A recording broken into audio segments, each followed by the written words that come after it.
assembled here to celebrate the birth anniversary of two famous poets of Bengal, Rabindranath and Nazrul. We all know there must have been many sources of inspiration for the two poets. But today I am here to tell you about the women who inspired the poets in their younger life. Let us start with Nazrul.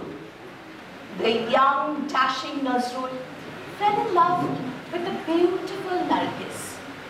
He wanted to marry her.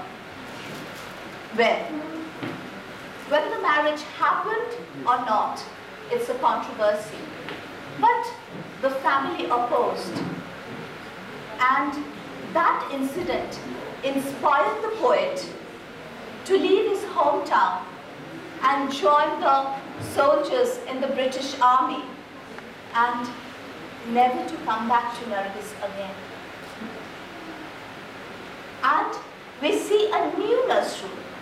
Nazrul submerged in poetry, dedicated to the freedom movement, dedicated to humanity. The fire of disappointment that burnt in his heart came out through his pen as words. We get Biplobi Kobi Nazrul and we get Bidrohi.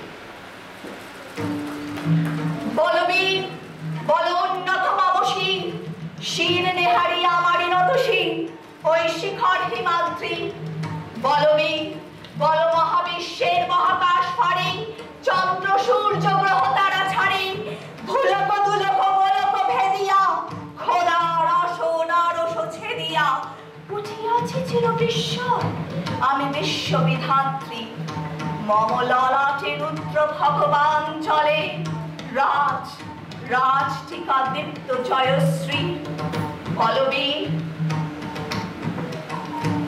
One rejection inspired Nazrul to become a poet. On the other hand, the one to influence Rabindranath in his younger life were none other than Kadambari Devi. Kadambari was the wife of his brother Jyotirindranath. She was just 2 years elder to the poet, and they formed a great bond of friendship.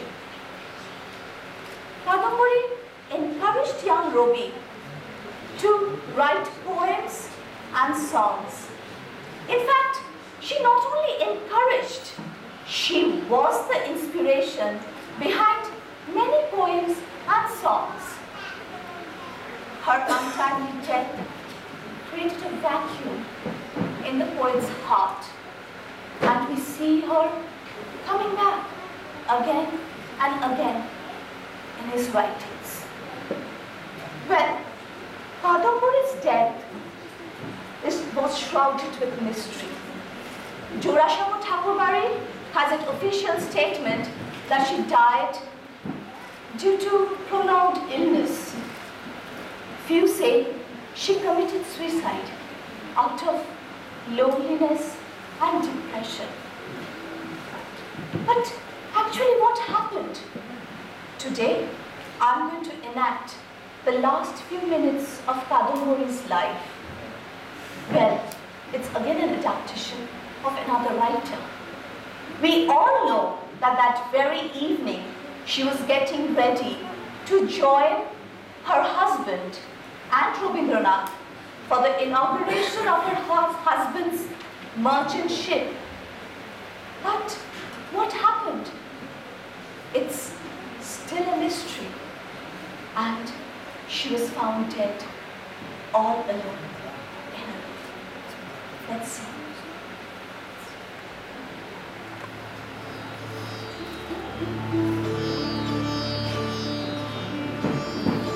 কাদম্বরীর শয়নকক্ষের পেছনে একটা পূর্ণাঙ্গ আয়না আছে।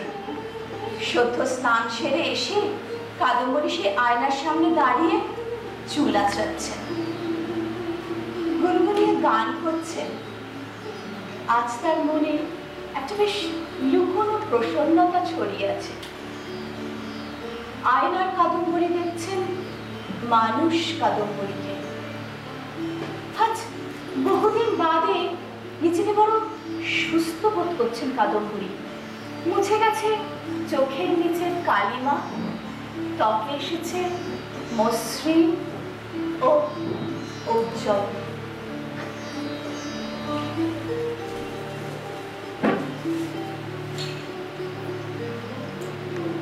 চিরুনির ডগায় সিঁদুর মাখিয়ে সিঁথিতে লাগাতে লাগাতে কাদম্বরী চক্ষু দুটি ঘুরিয়ে মুচকি হাসলেন। আয়নার সামনে দাঁড়ালে নানা রকম ছেলে মানুষই করতে ইচ্ছে যায়, তাই না? যে বাড়ি তিনি তার স্বামী ও কনিষ্ঠ দেবত্রীর সঙ্গে অলিভ বাবু নাটকে হেমাঙ্গিনী সেজেছিলেন, সেখানে এরকমই একটা ভঙ্গি ছিল। তখন জ্যোতিরিন্দ্র বলেছিলেন, তুমি রোজ আয়নার সামনে দাঁড়িয়ে কিছুক্ষণ পাঠ অভ্যাস করবে, দেখবে অভিব্যক্তিগুলো ঠিক হবে। এমনই আয়নার সামনে দাঁড়িয়ে রোজ পাঠ অভ্যাস করার সময় মাঝে মাঝে রবি এসে দাঁড়াতো পেছনে। তার এই চোখ মুখ ঘোরানো আর ওষ্ঠ চেপা হাসি দেখে সে পরে লিখেছিল, কটাক্ষে মরিয়া যায়, কটাক্ষে বাঁচিয়া ওঠে, হাসিতে হৃদয় জুড়ে, হাসিতে হৃদয় টুটে। সে মাঝে মাঝে জিজ্ঞেস করত, আচ্ছা রবি, তুমি ছেলেদের সঙ্গে মেশো না কেন? তোমার কি বাইরের কোনো বন্ধু নেই? আজ আর সেই রবির দেখাই পাওয়া যায় না। তারা সময় নেই, তার এখন বাইরের অনেক বন্ধু। আজ আজ দেখা হবে। বহু পরিশ্রম আর অর্থ ব্যয়ের পর জ্যোতিরিন্দ্রনাথের প্রথম জাহাজ জলে ভেসেছে। সাত করে নাম রেখেছেন সরোজিনী, তার সব থেকে বিখ্যাত নাটকটির নামে। আর কিছুদিন পরে জাহাজটি পূর্ববঙ্গে বাণিজ্য সফর শুরু করবে। আর সেই কারণেই আজ গঙ্গা বক্ষে জ্যোৎস্না রাতে হবে এক পারিবারিক উৎসব। সেই জাহাজে বেশ কিছুদিন হলো জ্ঞানদানন্দিনী, জ্যোতিরিন্দ্রনাথ আর রবীন্দ্রনাথ আছে। তারা অবশ্য কাজে ব্যস্ত, কিন্তু একসাথে কাজ করার আমোদই আলাদা, তাই না? এর থেকে বাদ পড়েছেন শুধুমাত্র কাদম্বরী। এই চিন্তার কথা, যন্ত্রণা তার মনে যেন কেমন কাঁটার মতন দিচ্ছে। তবু কাদম্বরী ঠিক করেছে আজকে সমস্ত গ্লানি ভুলে জ্যোৎস্না রাতের উৎসবে যোগ দেবেন সম্পূর্ণ খোলা মনে। জাহাজটি রয়েছে শ্রীরামপুরের কাছাকাছি। শুধু তাকে নিয়ে যাওয়ার জন্য তার স্বামী এতটা পথ আসবেন। আচ্ছা, জ্যোৎস্না রাতে নীল রং মানায় অনেক ঘাঁটাঘাঁটি করে কাদম্বরী বেছে নিয়েছেন একটা গাঢ় নীল রঙের নয়নসুখ সিল্কের শাড়ি। আলতাটা সেকে আগেই বলা ছিল, তাই সে আগেই আলতা পরিয়ে দিয়ে গেছে। কাদম্বরী ভালো করে সাজতে লাগলেন। সাজ শেষ করে জুঁই ফুলের একটা মালা মাথায় লাগিয়ে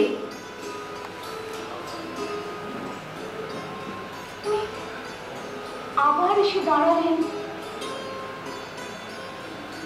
আয়নার সামনে।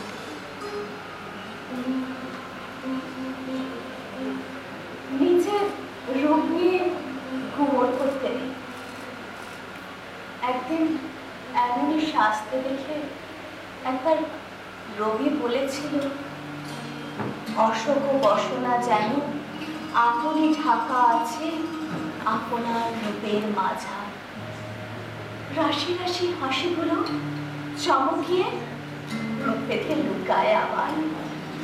আজও এমন সাজ হয়েছে নাকি? বেশি বেশি হয়ে যায়নি তো? রূপ কি রূপেতে লুকিয়েছে নাকি? হঠাৎ চমকে উঠলেন, সবার কোকিল ডেকে উঠল। তাহলে তো সময় হয়ে গেল। সিঁড়ি থেকে তার স্বামীর পদশব্দ শোনা যাচ্ছে নাকি? তিনি দৌড়ে বেরিয়ে দরজা খুলে বললেন, বলুন মা, দেখো দেখি কেউ এলো। সিঁড়ি দিয়ে তো কেউ উঠে আসছে না তো। কাদম্বরী ছটফটিয়ে বারবার ঘর আর পার করতে লাগলেন।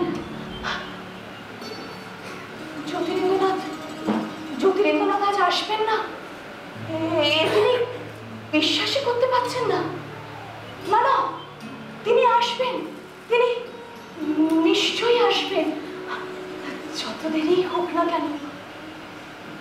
কাদম্বরী দু হাতে মুখ ঢেকে বসে অলৌকিক কোনো শব্দে চেঁচিয়ে উঠলেন, কে কে? বাজ পাখির মতন তীক্ষ্ণ দৃষ্টিতে দরজার দিকে তাকিয়ে রইলেন। তারপর নিজে করেই বলে উঠলেন, না, কেউ না, বাতাস বুঝি। আজ থেকে বাতাস, তুমি আমার কেউ না। মধ্যরাতের জ্যোৎস্না, তুমি আমার কেউ না। বারান্দায় যত ফুল ফুটে আছো, তোমরা আমার কেউ না। কাদম্বরী অসহিষ্ণুভাবে মাটিতে পা ঠুকতে লাগলেন, বলতে লাগলেন, আমি যাবই, আমি যাবই ওখানে। ওদের আনন্দ উৎসবের মাঝখানে গিয়ে আমি জোর করে বসবো। আচ্ছা, পাখি হতে পারলে কি ভালো হতো, তাই না? একবার আকাশে উড়াল দিতে পারলে আর রাস্তা হারানোর কোনো অসুবিধে নেই। কাদম্বরী দৌড়ে বেরিয়ে গেলেন পাশের ঘরে। দেরাজ খুলে একটা গুপ্ত স্থল থেকে বার করে আনলেন একটা কাঠের বাক্স। এই বাক্সের সামনে চন্দন কাঠের বাক্স, বাক্সের সামনে হাতের দাঁতের কাজ করা। এই বাক্সে স্বর্ণালঙ্কার নেই, এতে হিরে, চুনি, মুক্ত, পান্নার মালা সবকিছু সরিয়ে সরিয়ে কাদম্বরী বার করলেন একটা কাগজের মোড়ক। এর ভেতর রয়েছে 4টে কালো বই। বিশু নামে এক কাপড়ওয়ালার কাছ থেকে উনি এগুলো সংগ্রহ করেছিলেন। সে ঘুমের ওষুধ দেয়, একটুখানি, বেশি না। কখন ঘুম,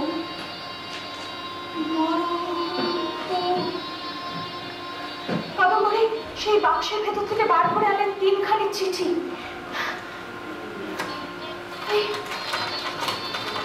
সবকটা একটা চিঠি তিনি পেয়েছিলেন ধোপার কাছে কাস্তে দেবার আগে জ্যোতিরিন্দ্রনাথের ছোপার পকেট থেকে। অন্য দুটি উনি পেয়েছিলেন বৃহৎকায় এক অভিধানের ভাঁজ থেকে। 3টে চিঠি একটি মেয়ের হাতে লেখা, সম্বন্ধ নেই, তালার বিশু, তলায় কোনো নাম নেই। এই চিঠির কথা তিনি কোনোদিন কখনো তার ব্যস্ত ধনাত্মিক স্বামীকে বলেননি। কাদম্বরী 3টে চিঠি খুলে পড়তে লাগলেন। পড়তে পড়তে তার নিঃশ্বাস ঘন হতে লাগলো, চোখ দুটো জল জল করে উঠল, সারা রোম কুপে কেমন যেন একটা অনুভূতি ছড়িয়ে গেল। কিন্তু তিনি ছুঁড়ে ফেলে দিলেন। তারপর 3টি বড়ি একসাথে ফেললেন।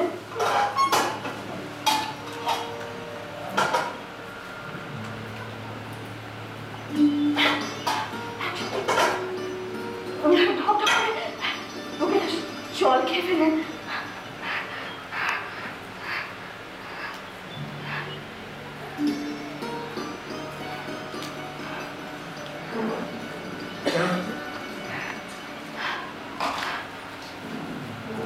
কাদম্বরী 2 হাত ছড়িয়ে ঘরের ভেতর দৌড়তে লাগলেন। মুখে তার একটা উদ্ভাসিত হাসি। বিশু একখানা বড়ি খেতে বলেছিল, 4টে খেয়ে যেন হালকা লাগছে নিজেকে। কাদম্বরী নাচতে লাগলেন। নাচতে নাচতে তিনি খুলে ফেললেন গলার মালা, কানের দুল, হাতের কঙ্কন ছুঁড়ে ফেললেন, ফেলে দিলেন মাথার মালা। কাদম্বরী গান করছে, যার কথা অস্পষ্ট, বোঝাই যায় না। হঠাৎ উচ্ছ্বসিত জলপ্রপাতের মতন আত্মস্বরে বলে উঠলেন, রবি, রবি, আমি চলে যাচ্ছি। রবি, তোমার কবিতা, তোমার গানই আমাকে বাঁচিয়ে রেখেছিল। রবি, রবি, আমি চলে যাচ্ছি। তোমার রচনায় নিজেকে খুঁজে পেয়ে আমি ধন্য হয়েছিলাম। রবি, রবি, আমি চলে যাচ্ছি। নতুন বউঠান এখন পুরাতন হয়ে গেছে, পুরাতন বিদায় নিচ্ছে। আর দাঁড়িয়ে থাকতে পারলেন না কাদম্বরী। তার শরীরটা দুমড়ে মুচড়ে মাটিতে পড়ে গেল।